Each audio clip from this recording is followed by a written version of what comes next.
Tu mejor versión no es un sueño, es una decisión.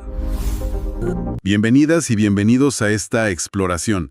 Hoy vamos a meternos de lleno en las ideas de un libro, bastante particular, Secretos de un seductor. El autor nos cuenta su propio viaje, un camino desde la inseguridad total hasta, lo que él llama ser un maestro de la seducción. Exacto. Y es interesante porque no lo plantea solo como un manual de técnicas para ligar, digamos. Más bien lo enfoca como un proceso de autodescubrimiento, de enfrentar miedos, limitaciones que van más allá de solo conocer gente. Tenemos entonces anécdotas, reflexiones sobre lo que él ve como psicología femenina, técnicas concretas y también una mirada a esa comunidad de seducción. La idea es destilar lo clave y entender esa transformación que él describe. Justo eso. Vamos a ver cómo presenta estos conceptos, las experiencias que comparte y cómo argumenta que todo está conectado, lo interno y lo externo. Perfecto, pues arranquemos. El punto de partida que él describe es duro. Habla de una inseguridad muy profunda. Sí, el miedo al juicio, sentirse totalmente incapaz de relacionarse. Él usa esa frase de sentirse el último mono. Y esa metáfora que usa de la cárcel con las puertas abiertas. Es potente, ¿no? Querer cambiar pero sentirse paralizado por el miedo. Sí, esa imagen pega fuerte. Creo que toca algo muy humano. Saber que podrías hacer algo diferente, pero el miedo a salir de lo conocido, de la zona de confort, te frena. Y él subraya eso, ¿no? Que la valentía no es no tener miedo. Exacto, sino actuar a pesar del miedo, superarlo. Es un primer mensaje fuerte del texto. Y entonces cuenta cómo descubrió, casi por casualidad, que esto de la seducción se podía estudiar, que había métodos. Claro, y eso le abre como una puerta nueva. Pero ojo, no fue fácil al principio. Para nada. Describe esa brecha enorme entre leer algo y poder hacerlo. Las expectativas que tenía, ¿no? Querer resultados ya, sin moverse de casa casi. Sí, la típica fantasía del aprendizaje instantáneo. Y también menciona la vergüenza. Eso, la vergüenza de que lo vieran leyendo sobre cómo ligar. Sentía que era como admitir un fracaso, ¿no? Es interesante eso que cuenta de que al principio, al aprender, se sentía más imbécil. Es curioso. Sí. ¿Qué será eso? Yo creo que es ese choque. De pronto te das cuenta de la complejidad de algo que antes dabas por sentado, las interacciones humanas. Y toda esa información nueva, en lugar de darle confianza al toque, como que lo abruma, le muestra todo lo que no sabía. O sea, claro, tiene sentido. Y en ese camino, él plantea una pregunta que parece clave. ¿Ligo cuando quiero o cuando puedo? Esa pregunta es como una invitación a la honestidad brutal con uno mismo. ¿Tus éxitos son por suerte, por azar, o hay una intención, una habilidad detrás? Y es un punto de inflexión que propone el libro, ¿verdad? Pasar de ser pasivo. Exacto, de esperar a que las cosas pasen a intentar entender y, digamos, tomar un rol más activo en tus propias relaciones. Un cambio de chip total. Y ahí introduce esa dicotomía. Chico bueno versus el premio. Describe al chico bueno como el que busca agradar siempre, sigue las reglas que cree que hay que seguir, pero termina en la friend zone, según él. Y el premio sería el hombre que es percibido como valioso por sí mismo, que genera atracción de forma más natural, digamos. Sí, y usa la metáfora del gato y el cordel, ¿te acuerdas? Sí, que si el cordel está quieto o muy fácil, el gato no le hace caso. O si se mueve. Si es un poco esquivo, pero está cerca, despierta el interés, el instinto. O sea, la idea es que la atracción no es tan racional. Exacto. El texto argumenta que es más inconsciente, biológica casi. Ser el premio sería comunicar ese valor de forma sutil, con la actitud no diciéndolo. Dejar que la otra persona proyecte. La subcomunicación es clave aquí. Entiendo. Y también dedica mucho a los errores. Lista un montón de cosas que, según él, los hombres hacen mal. Sí, es una lista larga. Por ejemplo, intentar seducir con lógica, cuando él dice que es emocional.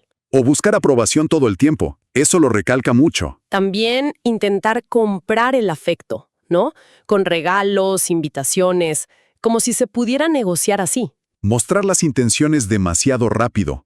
Contar el final de la película, dice él. ¿Sí? O poner excusas como el físico o el dinero. Buscar sexo antes de construir conexión. La monoitis es obsesión con una sola persona. Ujú.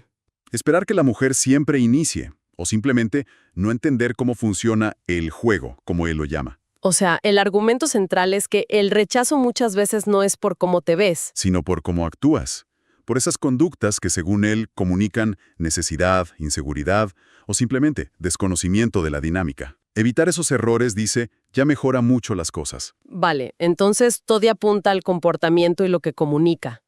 Y eso nos lleva al juego interno, otro concepto central. Fundamental. El juego interno es todo lo que pasa por dentro.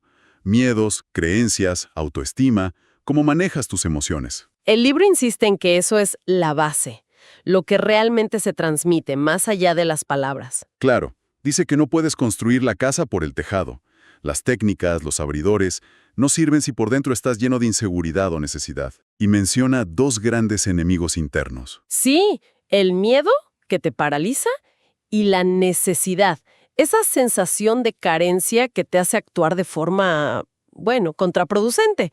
Buscar validación, hablar de más. El objetivo sería trabajar en eso, ¿no? En erradicarlos o minimizarlos. Exacto, y hasta detalla miedos específicos de este contexto. Miedo a empezar a hablar, a no saber qué decir, A quedarse en la friend zone, a la tensión sexual. y el miedo al beso, que es básicamente miedo al rechazo físico directo. Superar eso es clave, según él. Y habla de herramientas. El conocimiento, la práctica constante. E incluso menciona técnicas como el EFT, ¿no? Eso de los golpecitos para manejar la ansiedad. Sí, lo menciona. Y todo este camino lo lleva a descubrir la comunidad de seducción. Ajá, se mete en foros online y encuentra todo este mundo, que describe como medio underground, originado en Estados Unidos. Nombra a varias figuras que considera pioneras. Ross Jeffries, Mystery, Sí, a Jeffries lo asocia con PNL e hipnosis. A Mystery con un método más estructurado, lo del pavoneo. David DeAngelo y su Cocky and Funny. Jogler, más enfocado en conexión. Y Neil Strauss, Style, el de El Método. Lo interesante es que describe cómo esta comunidad fue evolucionando, con distintas escuelas, a veces hasta opuestas entre sí. Habla de un lenguaje secreto incluso. Sí, y advierte de los coleccionistas. Gente que solo acumula teoría y nunca sale a la calle a probar. Y justo eso, la práctica. El autor insiste muchísimo en eso. Recomienda una proporción fuerte, 6 horas de práctica por cada hora de teoría. Es que las anécdotas que cuenta van por ahí. Ilustran que el aprendizaje real viene del hacer, del equivocarse, de pasarla mal a veces. Cuenta esa primera noche saliendo sobrio, a intentar ligar, sintiéndose perdido. Claro, sin sus viejos hábitos, aunque fueran malos según él, y paralizado de miedo, o esa interacción rara con la stripper Shamara. Sí. O el intento fallido con el abridor del pato o pingüino. Se sentía ridículo. Pero fíjate, también está la historia de la chica americana, Virginia. Ah, sí. La que estaba muy bebida y él decide no aprovecharse. Exacto, y él lo marca como un cambio importante en su mentalidad, diferenciando lo que él busca, la seducción, de la simple oportunidad fácil. Esas historias muestran el ensayo y error, ¿no? Y la importancia de reflexionar después. Totalmente. Aprender del fracaso, de la incomodidad. Y también cuenta cómo experimentó con el pavoneo, la ropa llamativa, sintiéndose raro al principio. Es parte del proceso de probar cosas. Y claro, además de la filosofía, el libro está lleno de consejos prácticos, casi un manual. Podemos repasar las áreas clave. Sí, son muchos, pero se pueden agrupar. Para iniciar conversaciones, por ejemplo. Sugiere cosas indirectas, ¿no? Comentar algo del ambiente, no ir directo al grano. Exacto. Bajar la presión. Y da pautas para abordar grupos, que suele ser más intimidante. Luego, para crear confort, conexión, habla de escuchar activamente. Sí, llevar la conversación a un terreno más personal, pero gradualmente. Ser sincero si no sabes de algo y evitar temas tabú al principio, como el trabajo o la sex. Interesante eso. Y para la atracción, la atención sexual, se enfoca mucho en lo no verbal. Totalmente.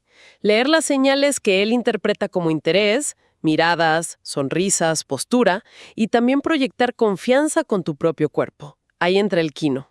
El contacto físico. Gradual. Eso. Tocar de forma natural, progresiva y sobre todo calibrando la respuesta, viendo si es bien recibido o no. Hasta da pautas para el beso. Un test de las palmas, un proceso gradual. Sí, para evitar rechazos por ser muy brusco. Y habla de el beso para ellas, más suave al principio. Y sigue con consejos para segundas citas. Trabajar en equipo con un ala. Ujú.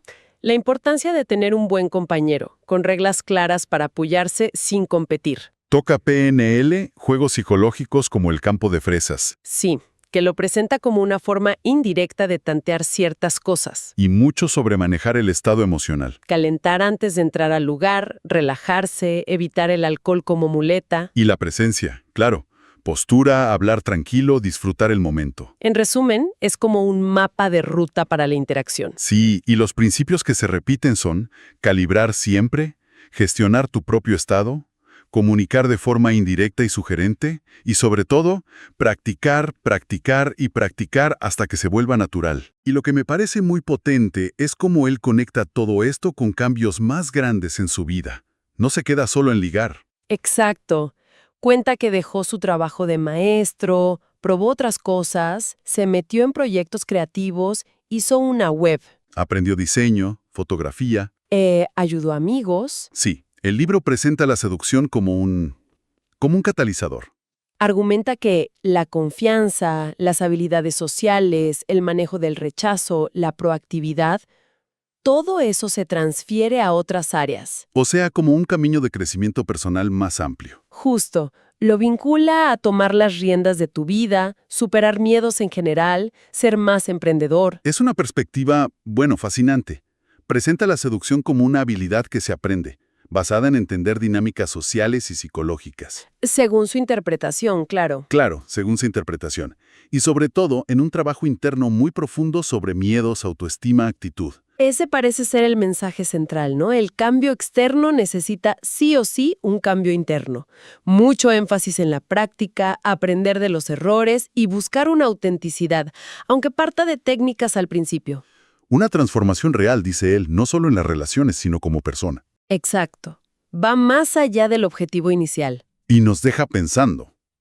Si aceptamos esa premisa del libro de que se puede lograr cierta maestría sobre el estado interno y la comunicación para influir en las relaciones, Ajá. ¿hasta qué punto esa misma maestría interna podría, entonces, remodelar toda nuestra experiencia e interacción con el mundo? En el trabajo, con la familia, con los amigos. Es una pregunta interesante, sí. ¿Dónde termina el alcance de ese juego interno? Ahí queda la reflexión, algo en qué pensar.